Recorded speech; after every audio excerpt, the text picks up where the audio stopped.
stuff about Helen Keller. Excellent. But I forgot what the other chapter was about. Right. Okay, so we're really excited to learn more about Helen Keller. Troy, can you go put a sticker on your chart? I noticed you're sitting on your bottom and your voice is at a level 0. Thank you. Why else might we be excited to read this book? Annabella. Because we don't know much about Helen Keller, and we don't know what she did that makes her famous, so we're excited to see what Excellent. You know what, Gianni and Kenya, I'm going to give you guys this book, and I'll give you an extra copy for Miss Class, and maybe you can read the rest with her. Sure. So you're just going to read chapter 3. Okay. Thank you. For homework last night, you had to write you had to write sentences that you learned about Helen Keller. What were some of the sentences that you wrote in your morning warm-up journal, or your word study journal, whichever you chose to write to bring home last night? Do that. I wrote Helen Keller is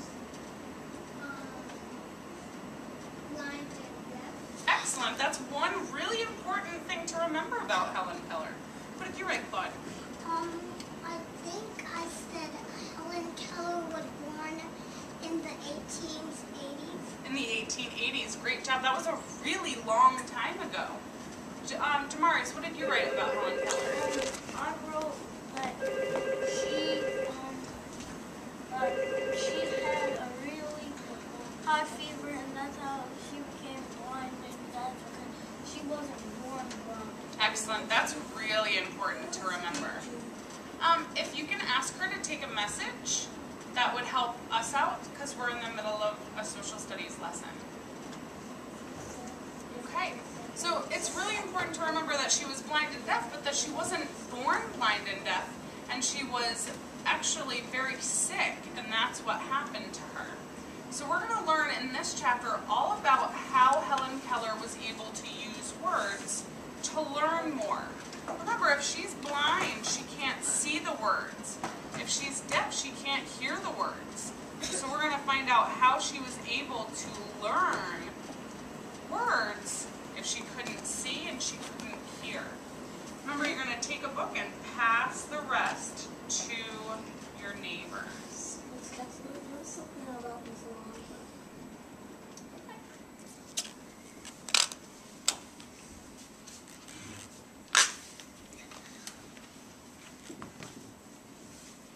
When you get your book, you can open to chapter 3. If you can find chapter 3 and you know what page it's on, raise your hand. Dominic. It's on page 24. Excellent. So we're either looking for chapter 3 or page 24.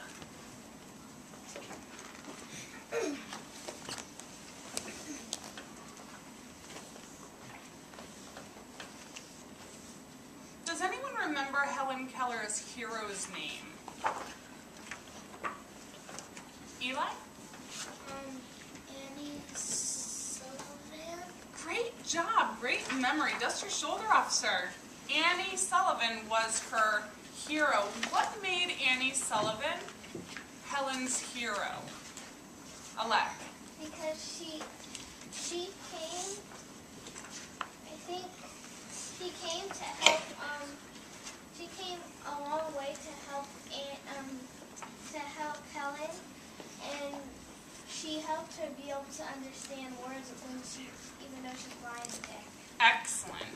There's another reason why Annie is Helen's hero. What did Annie overcome when she was younger? What happened to Annie and she was able to overcome it and learn more? Nyla? Annie was born to be deaf just like Helen. You're very close. Annie wasn't deaf, she was just blind.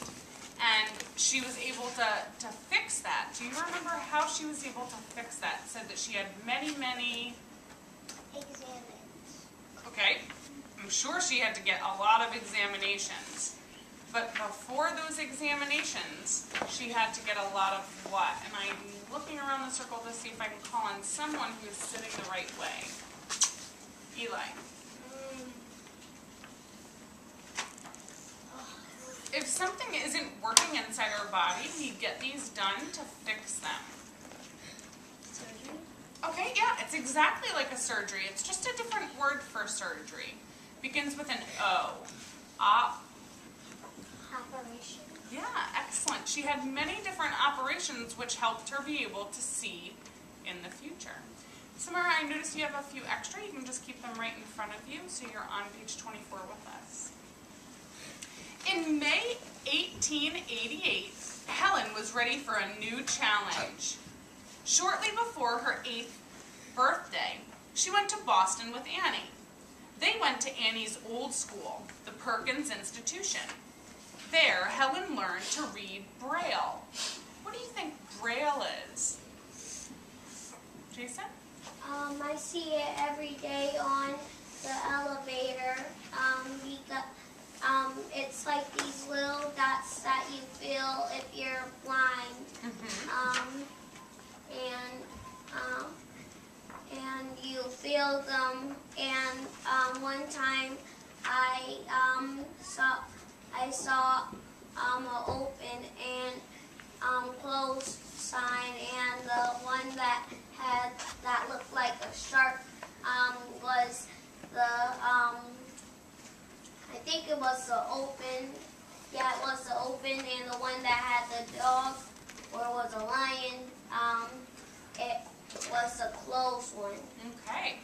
So, from what I heard Jason say, he said that some signs have Braille on it, and he said that Braille was a raised dot. What do you think those dots represent? What do you think those dots stand for, Charles? Letters. Excellent job.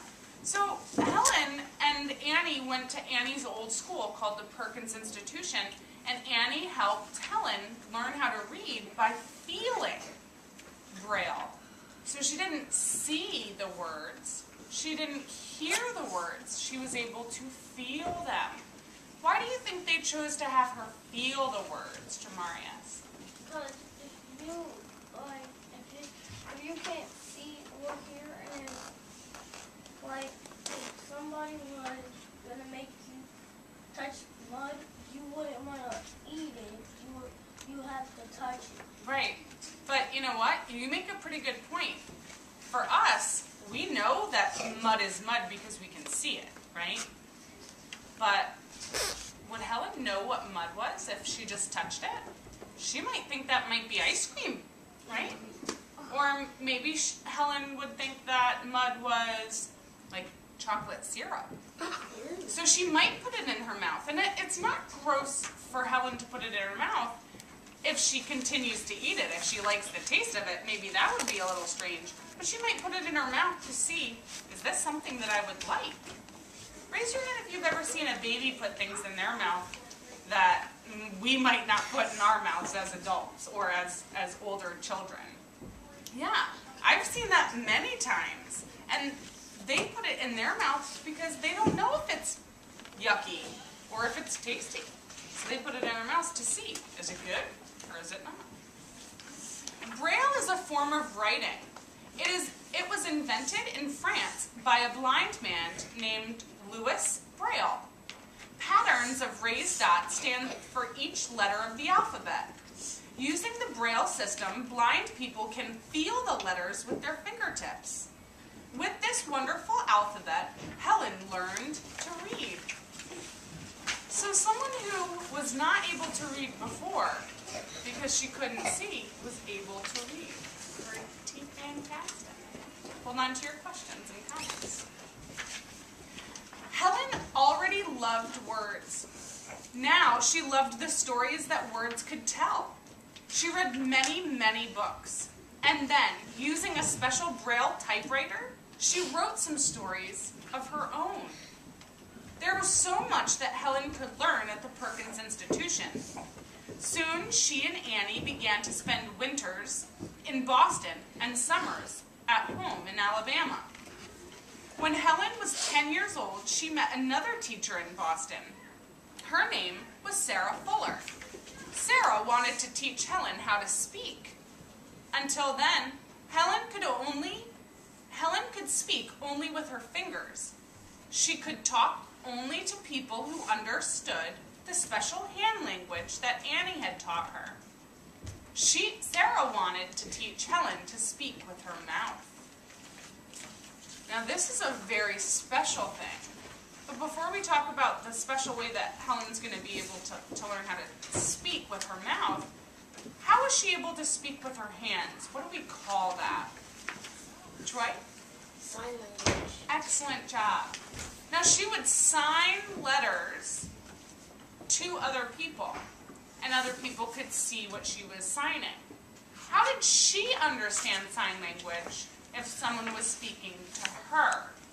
Something had to be done very special. Claude?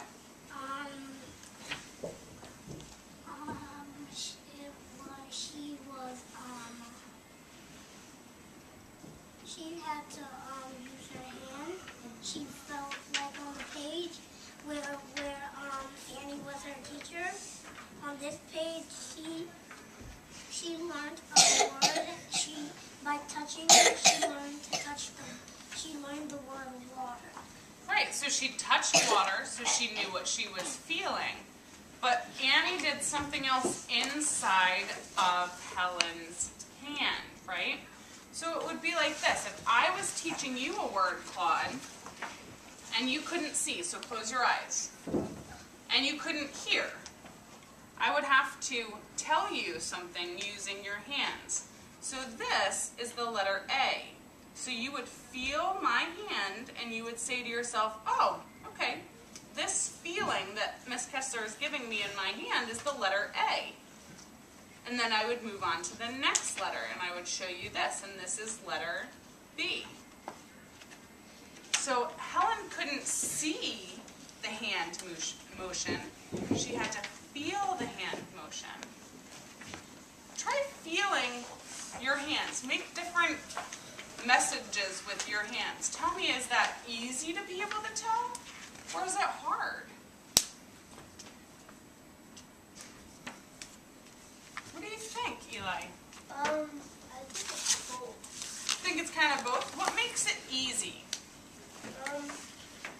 It's like, it's easy because you know what you're going to do, but it's hard because you can't really see, so it's hard because sometimes I can't really tell what letter I'm doing. Right.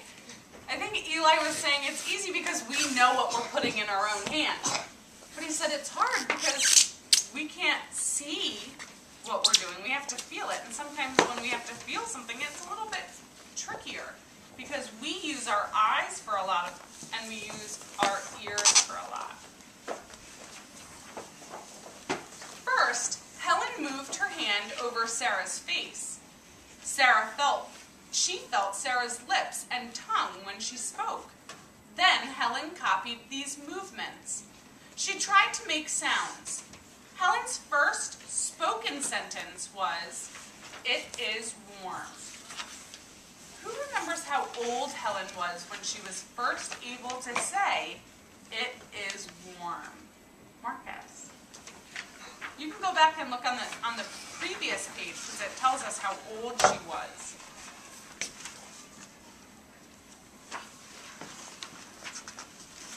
Dominic? 10 years old. She was 10 years old. How old were you when you first made your first words? Lunabella? 3. 3. How old were you, Jason? I think 2, and my baby sister 1. Wow. So it's a lot different if we can hear what we're saying, right? For Helen, it was difficult because she couldn't hear what she was trying to say, and she didn't know how to move her mouth in order to make the sounds, right? It took a long, long time for Helen to improve her speech. She had to practice very hard. At first, only Annie and Sarah could understand what Helen said. Annie had to repeat Helen's words so others could understand too. But Helen was determined to speak on her own. She would not give up. Eventually, she learned how to speak more clearly. When Helen spoke, everyone listened. Helen learned something else at the Perkins Institution. She learned how to read people's lips. She could not actually see people's lips moving, but she could feel them with her fingers. By placing her hands on the lips and throat of the speaker, Helen could figure out what was being said. What do we know about our throats when we speak? Marcus? We feel it vibrating. Right. So she puts it on the lips so she can feel the lips moving, and she puts it on the throat so she can feel the vibrations when a speaker is talking. Pretty cool, right? Okay. Everyone was amazed at what Helen had learned. She was one of the first blind and deaf people to speak aloud and understand spoken words. So we just learned another fact about Helen. What else made her so famous?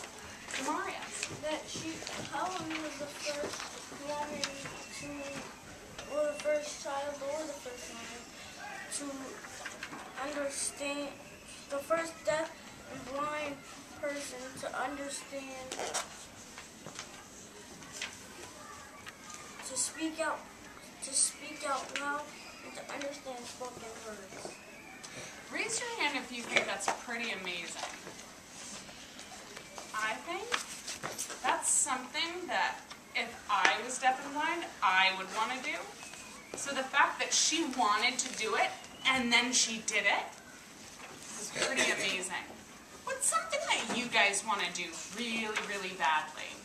Something that you maybe don't know how to do right now? Rihanna? Anything in the world. How to cook. Rihanna wants to learn how to cook. So right now, as Rihanna is 8 years old, she has that dream. She wants to learn how to cook. Show me a thumbs up if you think sometime she'll be able to learn that. Look at all the people around you showing you that they think you can do it. How does that make you feel? Happy. Pretty happy. Do you think that it would be difficult, Rihanna, if I said, show me a thumbs up if you think Rihanna could do it, and nobody gave you a thumbs up? Do you think it would be more difficult for you to try? Yeah. So, do you think Helen had a lot of people around her who thought she could do it? I think so. And the reason why I think she had a lot of friends to support her is because she was able to do it in the end. And when you have people who are supporting you, you can do anything. Okay. Next chapter is when Helen Keller goes to college. So we have a woman who is deaf and blind, who has learned how to speak, who has learned how to understand people speaking, who is now going to college. Pretty fantastic. We'll read the next chapter on Monday. Please leave your books and head back to your seats.